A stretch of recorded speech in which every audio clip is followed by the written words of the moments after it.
இயற்கையோடு இணைந்த மனித வாழ்க்கையில் தானிய உணவுகள் அவர்களுக்கு தேவையில்லை. ஏன்னா அவங்க குடிசையில் தான் வசிக்க போகிறாங்க. இன்னும் 20 வருஷம் கழித்து இந்த 2040 தற்போதுள்ள இயந்திர அறிவியல் உலகம் செயலிழந்துவிடும். அதன் பிறகு இயற்கையோடு இணைந்த மனித வாழ்க்கை வரப்போகிறது. இன்னும் 20 வருஷம் கழித்து மின்சாரம் இருக்காது, இயந்திரங்கள் எல்லாம் செயலிழந்து பெறும், தொழிற்சாலைகள் எல்லாம் தனது இயக்கத்தை நிறுத்திவிடும். அப்படி அதன் பிறகு இயற்கையோடு இணைந்த மனித வாழ்க்கை வந்துவிடும். அப்படி இருக்கும்போது அவங்க என்ன பண்ணுவாங்க, மின்சாரம்லாம் இருக்காது, எல்லாம் விவசாயம் தான் பார்ப்பாங்க, குடிசையில் தான் வசிக்க போகிறாங்க. விவசாயம்னா அதுவும் எளிதான விவசாயத்தை தான் பார்க்க போகிறாங்க. இந்த தானியங்களெல்லாம் அவங்க உற்பத்தி பண்ண மாட்டாங்க. தானியங்களை ஏன் உணவாக உண்ண மாட்டார்கள் என்றால் அவர்களுக்கு இதுக்கு தேவையில்லை. ஏன்னா அந்த வாழ்க்கை வாழ்வதற்கு அவர்களுக்கு ஒரு ஆற்றல் தேவை, மென்மையான ஆற்றல் போதும். இப்போ தற்போதுள்ள இயந்திர அறிவியல் உலகில் வாழ்வதற்கு நமக்கு ஒரு கடினமான ஆற்றல் தேவை, நல்ல ஒரு அளவு கடந்த தைரியம் தேவை. இந்த உலகத்தில் வாழ்கிறதுக்கே, இந்த இயந்திர அறிவியல் உலகில் வாழ்வதற்கே நமக்கு ஒரு கடினமான தைரியம் தேவை, துணிவு தேவை. உயிரை பணமாக வைத்து வாழ வேண்டும், முரட்டுத்தனமாக உழைக்கணும், கடினமாக உழைக்கணும். அதற்கேற்ற உணவுகள் தான். ரொம்பவும் பொறுமையாக 8 மணி நேரம் 10 மணி நேரம் வேலை செய்கிறாங்க தினமும். அப்போ எவ்வளோ பொறுமை வேணும் பாருங்கள், எவ்வளோ உடலில் வலிமை வேண்டும் பாருங்கள். அந்த அடிமைத்தனத்தை சகித்து கொண்டு நமக்கு மேலதிகாரி ஒரு வேலையை சொல்லுவார், அவருக்கு பயந்துக்கிட்டு நம்ம ஒரு வேலையை செய்யணும். அந்த வேலையை செய்கிறதுக்கு நம்ம உடம்புல தெம்பு வேணும், அளவுக்கு அதிகமான வலிமை நமக்கு உடம்புல தேவை. இந்த இயந்திர அறிவியல் உலகில் வாழ்வதற்கு நமக்கு உடம்புல அளவுக்கு அதிகமான வலிமை தேவை, அளவுக்கு அதிகமான ஆற்றல் தேவை, பேராசைகள் தேவை. அதனால்தான் அதை தருகிற உணவுகளை நம்ம சாப்பிட்டுட்ருக்கோம். அதை தருகிற உணவுகள் எது? தானிய உணவுகள். அரிசி, கோதுமை, கேழ்வரகு, சோளம், இதனால் செய்யப்பட்ட உணவுகளை நம்ம சாப்பிட்டுக்கிட்டு இருக்கோமா. அப்புறம் மாமிசம், மீன். ஏன் சாப்பிட்றோன்னா இந்த உலகத்தில் வாழ்வதற்கு தேவையான ஆற்றலையும் வலிமையும் தெம்பையும் துணிவையும் பேராசைகளையும் தருகிற ஒரு உணவு நமக்கு தேவை. அதனால இதை சாப்பிட்றோம். அந்த உணவுகளை சாப்பிட்றதுனால நம்ம உடம்புல நோய் வந்தாலும் மருத்துவர்கள் என்ன சொல்கிறாங்க, பரவாயில்ல, நோய் வந்தால் நாங்கள் உங்களை இருக்கவங்க பார்த்துக்குறோம், நீங்கள் சாப்பிடுங்க, இந்த உணவுகளெல்லாம் நீங்கள் சாப்பிடுங்க, உங்களுக்கு நோய் வந்தால் நாங்கள் உங்களை பார்த்துக்குறோம், அதற்கான ஆராய்ச்சியை நாங்கள் பார்த்துக்குறோம், அந்த வேலையை எங்ககிட்ட விட்டுருங்க, நீங்கள் இந்த உலகத்தை உருவாக்குகிற வேலையில் ஈடுபடுங்க, கண்டிப்பாக நோய் வரும். இந்த உணவுகளை சாப்பிட்டிங்கன்னா உங்களுக்கு பக்க விளைவுகள் நிறைய வரும். ஏன்னா இதெல்லாம் ஒரு ஊக்க மருந்து. இதெல்லாம் சமைத்து விட்டாலே உணவு என்பது மருந்தாக மாறிவிடுகிறது. அப்படி இருக்கும்போது இதெல்லாம் ஊக்க மருந்து. அதனால் உங்களுக்கு நோய் வரும் தான், கவலைப்படாதீங்க, நாங்கள் உங்களுக்கு இருக்கிறோம், நாங்கள் உங்கள் நோயை குணப்படுத்துறதுக்காக நாங்கள் ஆராய்ச்சி பண்ணிகிட்டு இருக்கோம், மருந்து மாத்திரைகளை தயாராக வச்சுருக்கோம், நீங்கள் நோய்களை பற்றிய பயமே இல்லாமல் நீங்கள் நல்லா சாப்பிட்டு இந்த இயந்திர அறிவியல் உலகில் நீங்கள் அதிகமான வலிமையோடு அதிகமான ஆசைகளோடு உங்கள் வாழ்க்கையை தொடருங்கள் அப்படிங்கிற ஒரு நம்பிக்கையை மருத்துவர்கள் மக்களுக்கு கொடுக்குறாங்க. மருத்துவர்கள் இருக்கிறார்கள், நமக்கு என்ன கவலை அப்படின்னு சொல்லி மக்களும் தானியங்களால் செய்யப்பட்ட உணவுகள், மாமிச உணவு, மீன் உணவுலாம் சாப்பிட்டு உடலில் அளவுக்கு அதிகமான வலிமையோடு இந்த உலகத்தில் இயந்திர அறிவியல் உலகில் அவர்கள் போராடுகிறார்கள். அதனால் இந்த இயந்திர அறிவியல் உலகில் வாழ்வதற்கு உங்களுக்கு அளவுக்கு அதிகமான வலிமை தேவை.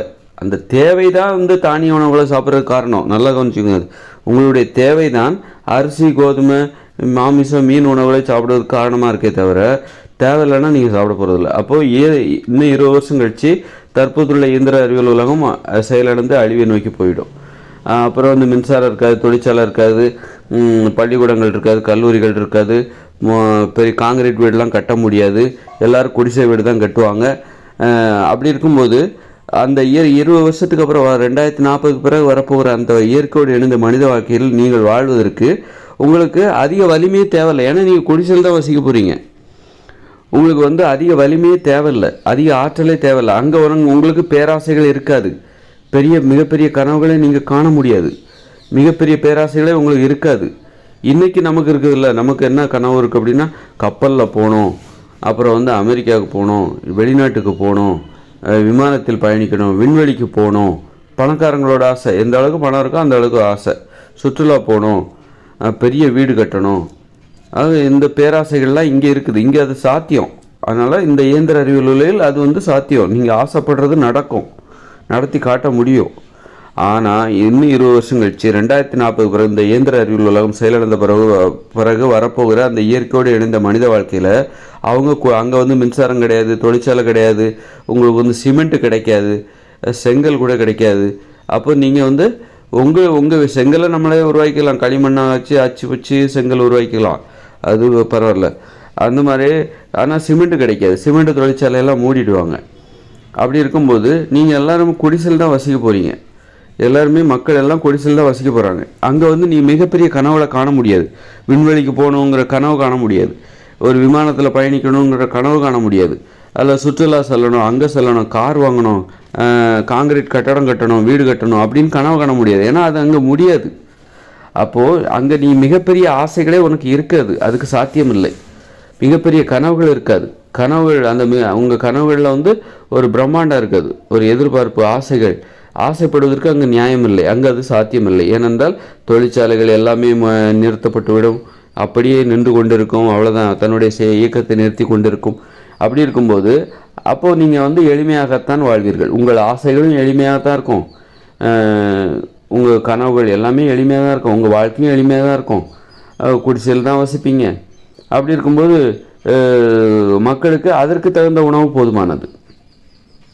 ஏன்னா இனி எளிமையான ஆசைகள் தான் அங்கே இருக்குது. குடிசையில் தான் வசிக்க போகிறீங்க, வேலைக்கு போயிட்டால் நீங்கள் வீடு வந்தால் காதல், உங்களுக்கு என்ன பெரிய ஆசைகள் இருக்குது? காதல், அப்புறம் குடும்பம், பிள்ளைங்க, குட்டிகள், நண்பர்கள், உறவினர்கள், இதுதான் அவர்களுடைய ஆசை, இயற்கையான ஆசை, எளிமையான ஆசை.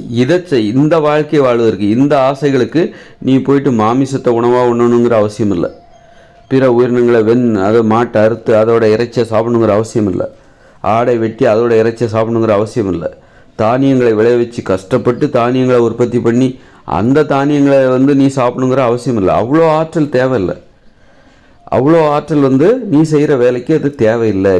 நீ வாழப்போகிற அந்த இயற்கையோடு இணைந்த மனித வாழ்க்கைக்கு, அந்த எளிமையான வாழ்க்கைக்கு அவ்வளோ ஆற்றல் தேவையில்லை, அதற்கு எளிமையான ஆற்றலே போதுமானது. இன்னும் பார்த்தீங்கன்னா நீ நிறைய ஆற்றல் இல்லை, நான் எளிமையாக வாழ்ந்தால் கூட, நான் குடிசையில் வாழ்ந்தால் கூட, இயற்கையோடு இணைந்த அந்த மனித வாழ்க்கையை நான் வாழ்ந்தால் கூட எனக்கு மிகப்பெரிய ஆற்றல் தேவை அப்படின்னு சொல்லிட்டு நீ தானியங்களால் சமைக்கப்பட்ட உணவுகளையும் மாமிச உணவுகளையும் நீ சாப்பிட்றன்னு வச்சுக்க, நோய் வரும் கண்டிப்பாக. அப்போ நோய் வந்தால் நீ எப்படி அதை குணப்படுத்துவோம்? அங்கே தான் டாக்டரே கிடையாது, பள்ளிக்கூடமே கிடையாது, கல்லூரி கிடையாது, மருத்துவமனை கிடையாது, மருந்துகள் இந்த மாதிரி அலோபதி மருந்துகள் எதுவுமே கிடையாது, மருத்துவர்களும் கிடையாது. அப்படின்னா நீ உன் உடம்புல உள்ள நோயை எப்படி குணப்படுத்துவ? அப்போ நீ எளிமையாக வாழ்கிற அப்படின்னா அதுக்கு தகுந்த மாதிரி நீ உணவுகளையும் மாற்றிக்கணும், பாதுகாப்பான ஒரு உணவுக்குள்ளே போகணும், ஒரு நோய்களே வராத ஒரு உணவுக்குள்ளே போகணும். வந்தால் குணப்படுத்துறதுக்கு அங்கே வசதி கிடையாது. அப்படிங்கும்போது நீ என்னத்துக்கு தானிய உணவுகளை சாப்பிட்ற? நீ என்னத்துக்கு மாமிச உணவை சாப்பிட்ற? அது உனக்கு தேவையில்லாத வேலை தானே அது. அப்போ நீ அதை சாப்பிட்டா நோய் வந்தால் குணப்படுத்துறதுக்கு உனக்கு வழி இருக்கா? இல்லை. அப்போ இயற்கையோடு இணைந்த மனித வாழ்க்கையில் அவர்கள் தானிய உணவுகளை ஏன் சாப்பிட மாட்டாங்கன்னா, நோய் வந்தால் குணப்படுத்துறதுக்கு அங்கே வழி இல்லை, அங்கே மருத்துவமனைகள் கிடையாது, மருத்துவர்கள் கிடையாது. அதனால் அவர்கள் உடனே நம்ம சித்தர்கள் மாதிரி இருப்பாங்க அப்படின்னு நினைக்காதீங்க. சித்தர்கள் வந்து மருந்துகளை கண்டுபிடிச்சாங்க, நிறைய ஆயிரக்கணக்கான மூலிகைகளை ஆராய்ச்சி பண்ணாங்க, அது போன்றவர்கள் ஏன் வரமாட்டாங்க? இயற்கையான வைத்தியத்தை ஏன் நம்ம கையில் எடுக்கக்கூடாது? அதெல்லாம் வந்து கடினமான நடைமுறை. அது எல்லாமே வந்து மூளையின் செயல்பாட்டை அடிப்படையாக கொண்டது. இடைவிடாமல் எண்ணங்கள், கனவுகள் மனதில் வந்து கொண்டே இருக்குது. மனம் என்பது ஓய்வில்லாமல் உழைத்து கொண்டே இருக்கிறது. ஓய்வில்லாத அந்த மனதின் உழைப்பை பயன்படுத்திக்கிட்டு தான் கடந்த காலங்களிலும் சரி இன்றைக்கும் சரி மக்கள் கடினமான ஆராய்ச்சிகளை செஞ்சாங்க. இனிமேல் செய்ய முடியாது. ஏன்னா மனதின் மூளையின் செயல்பாட்டில் மாற்றம் வந்து விட்டது. இனிமேல் எண்ணங்களோ, கனவுகளோ, நினைவுகளோ, யோசனைகளோ, சிந்தனைகளோ, கற்பனைகளோ எதுவும் தொடர்ச்சியாக வராது. நிறைய இடைவெளி, கொஞ்சம் யோசனை வரும், அப்புறமா எண்ணங்கள் வரும், அப்புறமா ரொம்ப இடைவெளி, அப்புறமா சிந்தனை வரும். இப்படி மனம் என்பது எளிமையாக இயங்க தொடங்கிவிட்டு இனிமேல் கடினமாக மனிதர்களால் உழைக்க முடியாது, மனித உயிர்களால் கடினமாக உழைக்க முடியாது, முரட்டுத்தனமாக உழைக்க முடியாது. அந்த மாதிரி ஒரு அவருடைய அந்த மனதில் ஏற்படுகிற அந்த சிந்தனை தான் மனதில் வந்து எப்படி கடினமாக உழைக்க முடியாதோ, மனசால் எப்படி கடினமாக உழைக்க முடியாதோ அதே மாதிரி உடம்பாலையும் கடினமாக உழைக்க முடியாது. மனசு கடினமாக உழைப்பதற்கு காரணமே மனசில் எண்ணங்கள், கனவுகள், நினைவுகள், யோசனைகள், சிந்தனைகள் எல்லாமே தொடர்ச்சியாக இடைவெளி இல்லாமல், ஓய்வு இல்லாமல் வந்து கொண்டே இருக்கிறது. அது நிறுத்தவே முடியல. அதை நிறுத்துறதுக்கு தான் தியானம் பண்ணி பார்க்குறீங்க. அதனால தான் அதை வச்சுக்கிட்டு தான் நீங்கள் கடினமாக இந்த உடலை வச்சு உழைச்சி இந்த மாதிரி சொகுசான வாழ்க்கை வாழ்கிறீங்களே தவிர, மனசு வந்து ஓய்வு எடுக்க ஆரம்பிச்சிச்சுன்னா, மனசு வந்து இந்த மாதிரி எண்ணங்கள், கனவுகள், நினைவுகளுக்கு இடையே இடைவெளிகள் வர ஆரம்பிச்சிருச்சுனாக்கா அது எளிமையான உழைப்பாக நாம் உணரும்போது அந்த எளிமையான மனதின் உழைப்பை வைத்துக்கொண்டு உங்களால் உங்கள் உடலை வைத்து கடினமாக உழைக்க முடியாது. மனசு கடினமாக உழைப்பதால் தான் நாம் உடலை வைத்து கடினமாக உழைக்கிறோம். மனசில் அந்த உழைப்பு என்பது எளிமையாக மாறும்போது, எண்ணங்கள், கனவுகள், நினைவுகளுக்கு இடையிலே இடைவெளி அதிகரிக்கும் போது அதன் பிறகு மனுஷ உடம்பாலையும் கடினமாக உழைக்க முடியாது. கடந்த காலத்தில் சித்தர்கள் வந்து ஆயிரக்கணக்கான மூலிகைகளை ஆராய்ச்சி பண்ணாங்க அப்படின்னா அவர்களுடைய மனசு அந்த மாதிரி கடினமாக உழைத்து கொண்டு கடந்த காலத்தில் அவருடைய மனம் என்பது கடினமாக உழைத்தது. ஆதலால் அவர்கள் மிகப்பெரிய ஆராய்ச்சிகளை செய்து நிறைய மூலிகைகளை கண்டுபிடிச்சாங்க. இன்றைக்கி இனிமே பிறக்கிறவங்க அதை கண்டுபிடிக்க முடியாது. இனிமே வாழ்கிற மக்கள் வந்து அவர்களால் அது முடியாது. அதுபோன்ற கடினமான ஆராய்ச்சிகளை செய்ய முடியாது. உலகத்தில் இருக்க யாராக இருந்தாலும் செய்ய முடியாது இனிமே பிறக்கிற குழந்தைகள். ஏன்னா மனதில் மாற்றம் ஏற்பட்டு விட்டது. மனதில் மாற்றம், அந்த முதல் முறையாக அந்த மாற்றம் எனக்குள் நிகழ்ந்திருக்கிறது. மனித நிலையில் முழுமையடைந்த அந்த முதல் மனிதனாக நான் இதை கூறுகிறேன். செய்ய முடியாது, அதுபோன்ற ஆராய்ச்சிகள் செய்ய முடியும். இனிமேல் மகிழ்ச்சியாக வாழ்கிறது தான் உன்னுடைய வேலை. இனிமேல் அந்த ஆராய்ச்சி செய்ய வேண்டிய அவசியமும் இல்லை. ஆயிரக்கணக்கான மூலிகைகளை ஆராய்ச்சி பண்ண வேண்டிய அவசியமும் இல்லை. ஏன்னா நோய்கள் வருவதற்கு என்ன காரணம் நமக்கு தெரிஞ்சு போச்சு. மகிழ்ச்சியாக வாழாது தான் நோய்கள் வருவதற்கு காரணம். நோய்கள் வருவதற்கு தானியங்களை உணவாக உண்பது தான் காரணம். அறியாமை தான் காரணம். வன்முறை உணர்ச்சி தான் காரணம். குற்ற உணர்ச்சி தான் காரணம். வன்முறை உணர்ச்சி, குற்ற உணர்ச்சி, இதற்கு எதிராக நாம் எதை ஆயுதமாக எடுக்க போகிறோம்னா அன்பை ஆயுதமாக எடுக்க போகிறோம். நேசிக்க போகிறோம். சுயமரியாதையோடு வாழப்போகிறோம். சுதந்திரமாக வாழப்போகிறோம். சமத்துவமாக வாழப்போகிறோம். ஆதிக்கத்தையும் ஆதிக்க குணத்தையும் அதிகார உரிமையும் பெண்களிடம் கொடுத்து பெண்களுக்கு உதவியாக ஆண்கள் வாழப்போகிறார்கள். அப்புறம் ஏன் நோய் வரப்போகுது? தானியங்களும் உணவாக சமைச்சு சாப்பிட போகிறதில்ல. அப்போ ஏன் நோய் வரப்போகுது? மாமிசத்தையும் உணவாக சமைச்சு சாப்பிட போகிறதில்ல. நம்ம பழங்கள், காய்கறிகள், கீரைகள், கிழங்குகள், பயிர்கள், பருப்புகள், கடலைகள் இதை தான் உணவாக சாப்பிட போகிறோம். அப்புறம் ஏன் நமக்கு நோய் வருது? அப்புறம் ஏன் நம்ம வந்து ஆராய்ச்சி பண்ணணும்? நமக்கு நோயே வரப்போகிறதில்ல. நோயே வர முடியாத ஒரு வாழ்க்கையை கண்டுபிடிச்சிட்டோம். அப்படின்னா நாம் எதுக்கு ஆயிரக்கணக்கான மூலிகைகளை ஆராய்ச்சி பண்ணணும்? நோய்களை குணப்படுத்துவதற்கான ஆயிரக்கணக்கான மூலிகைகளை நாம் ஏன் ஆராய்ச்சி பண்ணணும்? அதுக்கு அவசியமே இல்லையே. ஆக நம்ம சித்தர்கள் அப்படி ஆராய்ச்சி பண்ணாங்க. அது வந்து பெருமைக்கு வேணால் இருக்கலாம். இனிமேல் அது தேவையில்லை. இன்னும் நோயே வரப்போகிறதில்ல. அப்படின்னா அந்த ஆராய்ச்சி எதுக்கு? மருத்துவர்கள் அவ்வளோ ஆராய்ச்சி பண்ணுறாங்களே, எதுக்கு காரணம்னா நோய்கள் இருக்குது, நோய்களை குணப்படுத்தணும். அதனால அந்த ஆராய்ச்சி தேவையாக இருக்கிறது. மருத்துவத்துறையில் நடைபெறுகிற ஆராய்ச்சிக்கு ஒரு தேவை இருக்கிறது. காரணம், இங்கு நோயோடு இருக்கிறார்கள். நோய்களோடு மக்கள் வாழ்ந்து கொண்டு இருக்கிறார்கள். நோய்களை குணப்படுத்த வேண்டும் என்கிற நோக்கத்தை அடிப்படையாக கொண்டுதான் மருத்துவர்கள் ஆராய்ச்சி செய்து கொண்டிருக்கிறார்கள். கடந்த காலங்களில் நோய்கள் ஏன் இருந்தது? 100 வருஷம் அப்போ ஆராய்ச்சி பண்ணியிருக்காங்க அப்படின்னா, சித்தர்கள் ஆராய்ச்சி பண்ணியிருக்காங்க அப்படின்னா அந்த காலத்தில் நோய்கள் இருந்திருக்கிறது. அதனால தான் அவங்க ஆராய்ச்சி பண்ணியிருக்காங்க. சித்தர்கள் வாழ்ந்த காலத்தில் இங்கு மன்னர்கள், அரசர்கள், இது போன்ற ஆட்சி, இது போன்ற மக்கள் வாழ்க்கை முறை கண்டிப்பாக இருந்திருக்கும். கண்டிப்பாக அவர்கள் போர் புரிந்து கொண்டிருப்பார்கள். மக்களுடைய வாழ்க்கையில் வன்முறை இருந்திருக்கும். சித்தர்கள் வாழ்ந்த காலத்தில் மக்களுடைய உணவு முறை தானியங்களை உணவாக கொண்டிருக்கிறார்கள். கேழ்வரகு, கம்பு, திணை, சாமை, கருப்பு கவுனி, இந்த மாதிரி அரிசி வகைகள் இதெல்லாம் அவங்க உணவாக சாப்பிட்டதுனால தான் அந்த காலத்துலேயும் நோய் வந்திருக்கு. அந்த காலத்துலேயும் மாமிசத்தை உணவாக சாப்பிட்ருக்காங்க. அதனால தான் அவர்களுக்கு நோய் வந்திருக்குது. அதை குணப்படுத்துறதுக்காக தான் சித்தர்கள் ஆராய்ச்சி பண்ணியிருக்காங்க. அன்னைக்கே வந்து இந்த மாதிரி தானியங்களை உணவாக சாப்பிடலன்னா சித்தர்கள் ஆராய்ச்சி பண்ண வேண்டிய அவசியமே இல்லை. அந்த நோயை குணப்படுத்துறதுக்கு இந்த மூலிகை சாப்பிடு, இந்த நோயை குணப்படுத்துறதுக்கு இந்த மூலிகை சாப்பிடுன்னு அவங்க சித்தர்கள் ஆராய்ச்சி பண்ணாங்கன்னா அந்த காலத்தில் நோய் இருந்திருக்கு, அதனால ஆராய்ச்சி பண்ணாங்க. இனிமே வாழ்கிற மக்கள் இருக்காங்களா, நோய்கள் எப்படி வருதுன்னு கண்டுபிடிச்சிட்டாங்க. இப்போ நான் சொல்லியாச்சு நோய்கள் எப்படி வருதுன்னு. என்னை விட தெளிவாக வேறு யாரும் இந்த உலகத்தில் சொல்ல முடியாது. ஏன்னா நான் தான் இறுதி அறிக்கை நான் தான் சமர்ப்பிக்கிறேன். மனித நிலையில் முழுமையடைந்த அந்த முதல் மனிதன், இந்த இயந்திர அறிவை, இந்த உலகின், அதாவது இதனால் வரை மனித நிலையில் முழுமையடைந்த அந்த முதல் மனிதன், இயற்கையோடு இணைந்த வாழ்க்கையில் நாம் நுழைய போகும்போது அந்த உலகில் நுழைகிற அந்த முதல் மனிதன், உங்களுக்கெல்லாம் வழிகாட்டியாக, முன்மாதிரியாக, முன்பாக நடக்கின்ற அந்த மனிதன், உங்களுக்கு முன்பே நான் அந்த உலகத்திற்கு நுழைந்து விட்டேன். அதனால் நான் ஒரு விஷயத்த சொல்கிறேன் அப்படின்னு, அதாவது நான் சொல்கிற விஷயந்தான் இறுதி அறிக்கையாக இருக்க முடியும். அந்த இறுதி அறிக்கையாக தெளிவான தீர்வான அறிக்கையாக இருக்க முடியும்.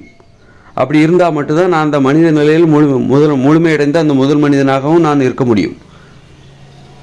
அதனால் எனக்கு பிறகு என்ன கடந்து இன்னொருத்தர் ஒரு விஷயத்தை சொல்ல முடியும் அப்படின்னா அது நடக்காது. அப்படின்னா நான் அடைகின்ற அந்த நிலை வந்து அது பொய்யாகத்தான் இருக்க முடியும். அது பொய்யல்ல, அது உண்மை. அது எனக்கு தெளிவாக தெரிகிறது. அதனால் நீங்கள் நம்புறீங்களா அது வேறு விஷயம், அடுத்த விஷயம். அதை பற்றி எனக்கு கவலை இல்லை. அதனால் வந்து இப்போ வந்து நான் சொல்கிறது வந்து ஒரு இறுதி அறிக்கை. இவ்வளோ தான், முடிஞ்சு போச்சு, இனிமேல் குழம்பாது. இந்த விஷயத்த நான் இன்னும் 10, 15, 20 வருஷத்துக்கு முன்னாடியே சொல்லியிருப்பேன். ஆனால் எனக்கு அந்த வாய்ப்பு இல்லை. அந்த அளவுக்கு யானைக்கு அடிசருக்குங்கிற மாதிரி எனக்கும் இந்த மாதிரி நானும் தவறான வழியில் அறியாமையின் காரணமாக வேறான வழிகளில் நான் பயணித்து விட்டேன்.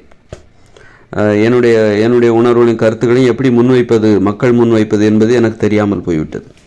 அதனால் இன்றைக்கி சொல்கிற விஷயம் உங்களுக்கு 20 வருஷத்துக்கு முன்னாடியே இன்னும் இன்னும் விவரமாக நான் சொல்லியிருந்திருப்பேன்.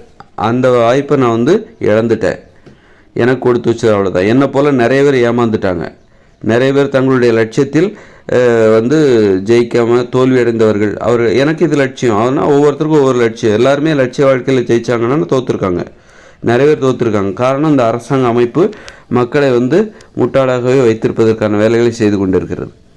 அதில் மக்களை சிரமப்படுத்துகிறது, கடினப்படுத்துகிறது. அதனால தான் நிறைய தவறுகள் இது போன்ற தவறுகள் நடந்து விடுகிறது. ஒரு அற்புதமான உண்மைகள் 20 வருஷத்துக்கு முன்னாடி தெரிஞ்சிக்க வேண்டிய உண்மைகள் இன்றைக்கி தான் உங்களுக்கு தெரியுது. அதற்கு காரணம் எவ்வளோ பெரிய தவறுகளை நாம் செய்து கொண்டிருக்கிறோம் என்பதை தெரிந்து கொள்ளணும்.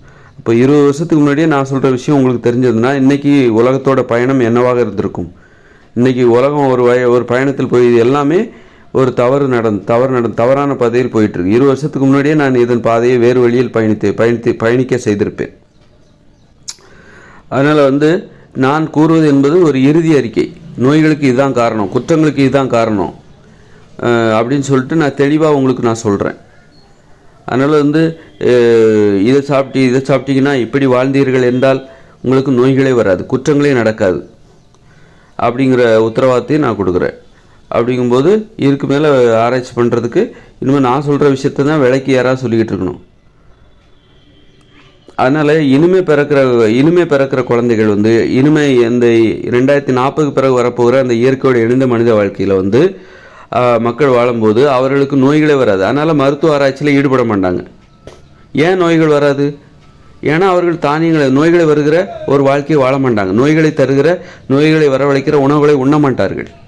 அதனால் நோய்கள் வராது. அதனால் அவர்களுக்கு மருத்துவர்கள் தேவையில்லை, மருத்துவமனைகள் தேவையில்லை, மருந்துகள் தேவையில்லை, ஆயிரக்கணக்கான மூலிகைகளை ஆராய்ச்சி பண்ண வேண்டிய அவசியம் இல்லை. எல்லாரும் நேர்மையாக வாழ்ந்துட்டா நமக்கு போலீஸ் எதுக்கு?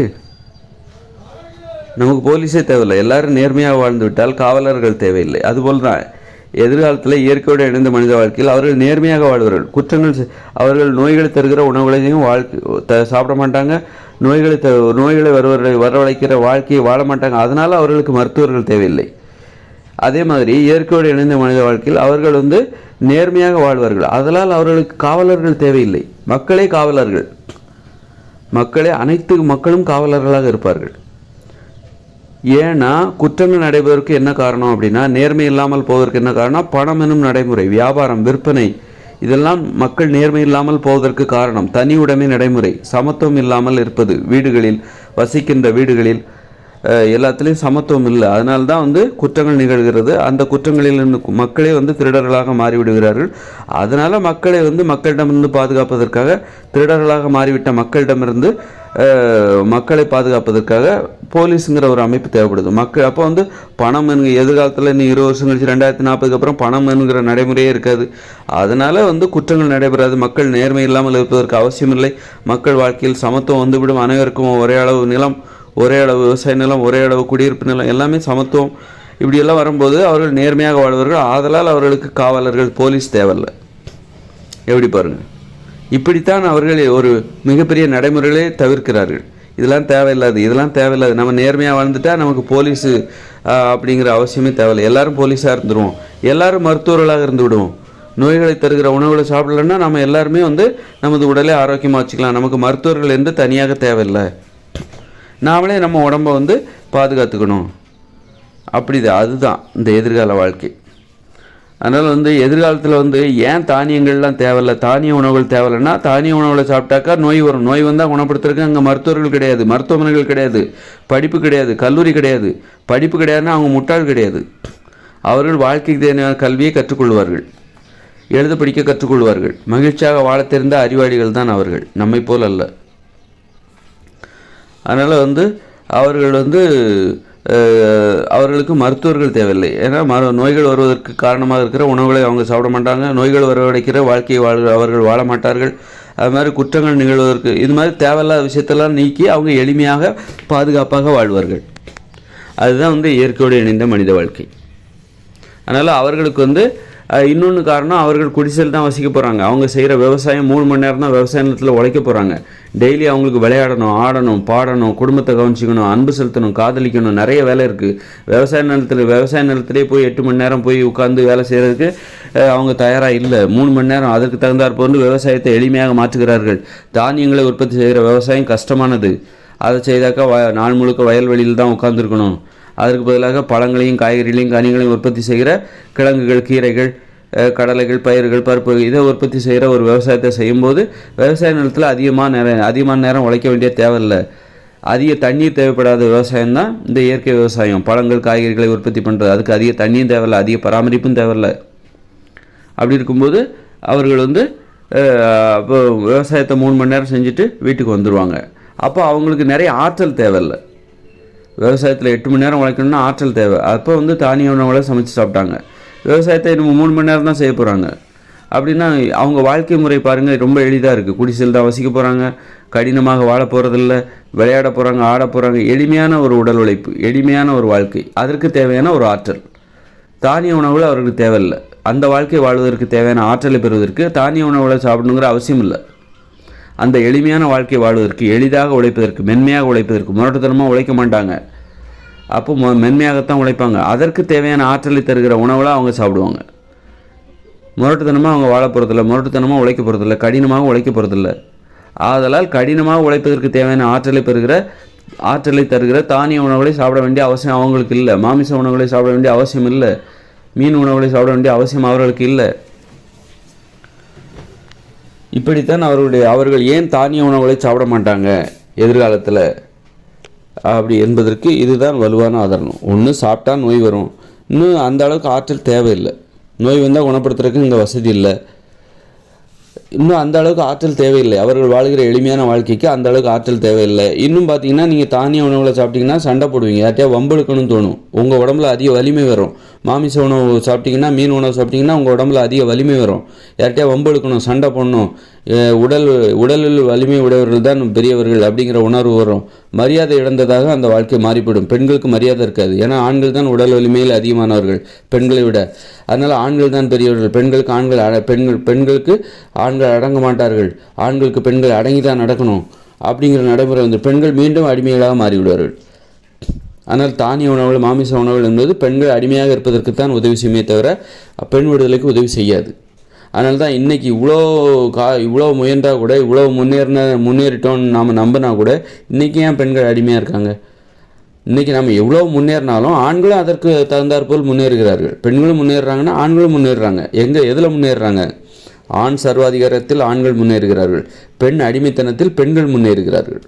அடிமைத்தனத்தில் தான் முன்னேறுகிறார்கள். ஆண் சர்வாதிகாரத்தில் தான் முன்னேறுகிறான். இந்த இயந்திர அறிவியல் உலகம் ஆபத்து நிறைந்தது. அதனால் பெண்கள் இன்னும் ஆண்களுக்கு அடிமையாகி கொண்டு தான் இருக்குது. அதில் தான் முன்னேற்றம் என்பது. நம்ம முன்னேறிட்டோம்னு நினைக்கிறேன்ல, வேறு ஒன்றும் இல்லை. கடந்த காலங்களில் வாழ்ந்த வாழ்க்கையிலேருந்து நம்ம இன்றைக்கி முன்னேறிக்கோம்னா, கடந்த காலங்களில் என்ன இருந்தது? ஒரு 200-300 வருஷத்துக்கு முன்பெல்லாம் என்ன இருந்தது? ஆண்கள் சர்வாதிகாரிகளாக இருந்தார்கள், பெண்கள் அடிமைகளாக இருந்தார்கள். இன்றைக்கி நம்ம முன்னேறிட்டோம். ஆண்கள் சர்வாதிகாரத்தில் முன்னேறிவிட்டார்கள், பெண்கள் அடிமைத்தனத்தில் முன்னேறிவிட்டார்கள். அவ்வளோதான்.